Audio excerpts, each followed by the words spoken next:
নমস্কার সবাইকে, শুভেচ্ছা ও ভালোবাসা জানিয়ে আজকে আমার ভিডিওটা শুরু করছি। এই দেখেন সকাল সকাল ছোটো বাবা গুছিয়ে নিয়েছে, স্কুলে যাবে। আর একটু বায়না করছিল যে বড় মা একটু গোলুকে নিয়ে আসো, তাই গোলুকে নিয়ে ওখানে বসে আছি, দাঁড়িয়ে আছি আমি। আর ওর গাড়ি তখনও আসেনি। আর গোলু তো ওর গোছানো দেখলেই পাগল হয়ে যায়, মনে হয় যেন যে ওর সাথে যাবে। এখন বড়দাদা বাড়ি নেই, ছোটদাদার পিছনে লাগে। আর গোলু দেখেন এদিক ওদিকে তাকিয়ে তাকিয়ে দেখছে, ছেড়ে দিলেই তো ছুট দেবে সব অন্য সাথীদের সাথে। আর মা ধরে বসে আছে। আর ও যে কি করছে সেইগুলো আবার ওটাও শুধু একভাবেই বলছে যে গোলু চল আমি তোর স্কুলে নিয়ে যাব। আর ও ভাবছে যে আমার কি বলছে, খেলা করছে, তো তত আরও লাফাচ্ছে।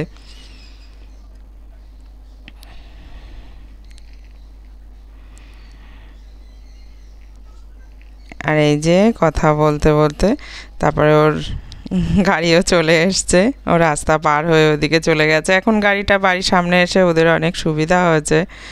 আর এই যে ঘোষদাদা চলে এসছে, চারিদিকের সব দুধ নিয়ে আমাদের বাড়িতে একটা ক্যান রেখে দেয়। এই যে গাড়ি চলে এসছে। আর ওর ভিতরে একটা ছোট বাচ্চা ছেলেও যায়, ওকে বলছি গোলুকে নিয়ে যাবি। আর দেখেন কত দুধ, আগে একদিনও আমি আপনাদের সঙ্গে শেয়ার করেছিলাম। এত দুধ ডালে দেখতে খুব ভালো লাগে। আর ঘোষদাদা আবার জিজ্ঞাসা করছিল যে বৌদি তুমি কি ভিডিও করছো কেন।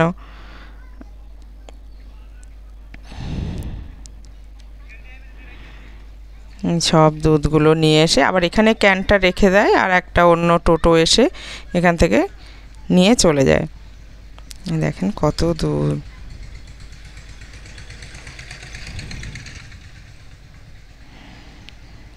আর এই যে এখানে দুধটা পড়ে যাচ্ছিলো, আমি আবার ঠাট্টা করছিলাম যে যে মালিকের নাম ধরে যে ওই দাদার লস হয়ে গেল।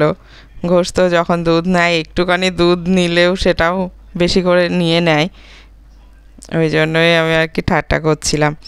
আর এদিকে কারি পাতা নিয়ে, এই কারি পাতা না মেহেন্দি পাতা নিয়ে এসেছিলাম পিসির বাড়ি থেকে আগের দিন, তা ভাবলাম একটু মাথায় মেখে নিই। তাই জন্য এটা মিক্সারে একদম পেস্ট বানিয়ে নিয়েছিলাম। আর এই দেখেন মাথায়ও মেখে নিয়েছি। এতে শুধু আমি কিছুই দেইনি, শুধু পাতাই দিয়েছিলাম। আর ভেবেছিলাম একটু পেঁয়াজ দেব, কিন্তু পেঁয়াজ আমি দেইনি, অন্য একদিন মাখবো বলে। আর এদিকে রান্নাঘরে আমি একটু অল্প সর্ষের তেল দিয়ে দিয়েছি, আর জিরে ফোড়ন দিয়েছি, লঙ্কা ফোড়ন দিয়ে একতারি পালং শাক, এখন পালং শাকের অনেক দাম, ওর জন্য একতারি পালং শাক নিয়ে এসছে। একদম একটুখানি হয়ে গেছে, তা ভাবলাম যে একটু ছানা দিয়ে বানাই, পনির দিয়ে না, ছানা করেই বানিয়েছিলাম, পনির করিনি। পালং শাকটা একদম তেলে দিয়ে দিয়েছে, একদম সিদ্ধ হয়ে গেছে একটুখানি। আর দেখেন অল্প অল্প দুধ রেখে দিই, কিন্তু আমার গরুর এখন দুধের শেষের টাইম, তাই জন্য এত ঘন দুধ যে দুদিনের অল্প মানে আধ বড় কম দুধে এতগুলো ছানা হয়েছে। আর সত্যি কথা বলতে এই ছানা দিয়ে এই পালং শাকটা এত সুন্দর হয়েছিল না খেতে।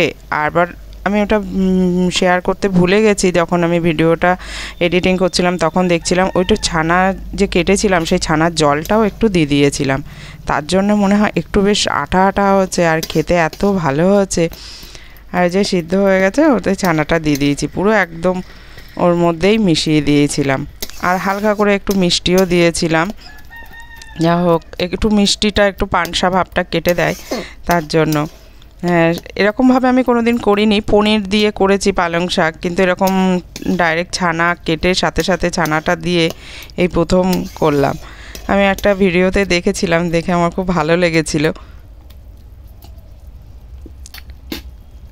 আর তারপরে এই যে দেখেন একটু সাদা সাদা জল দেখা যাচ্ছে, ওই ছানার জলটাও একটু দিয়ে দিয়েছিলাম।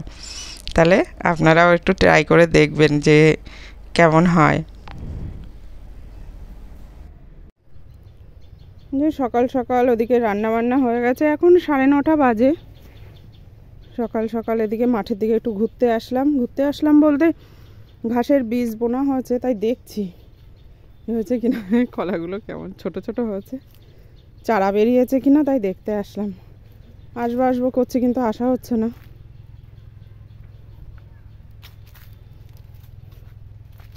সব ছোট ছোট গাছ, কলার কাঁদি নেই, যা ছিল কালকে মোটামুটি নিয়ে চলে গেছে সব। এই যে ঘাসের বীজ বেরিয়েছে।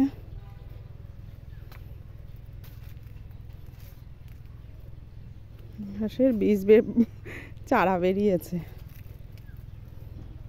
এই যে বাহ, কি সুন্দর বেরিয়েছে।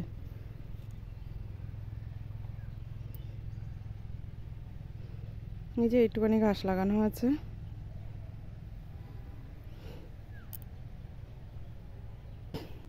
ওদিকটা ছায়া জায়গা বলে ভালো বার হয়নি, এটা ভালো বার হয়।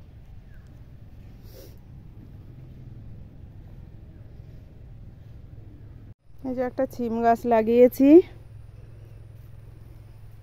সব টুকটাক চাষ করছি। নেই কেন?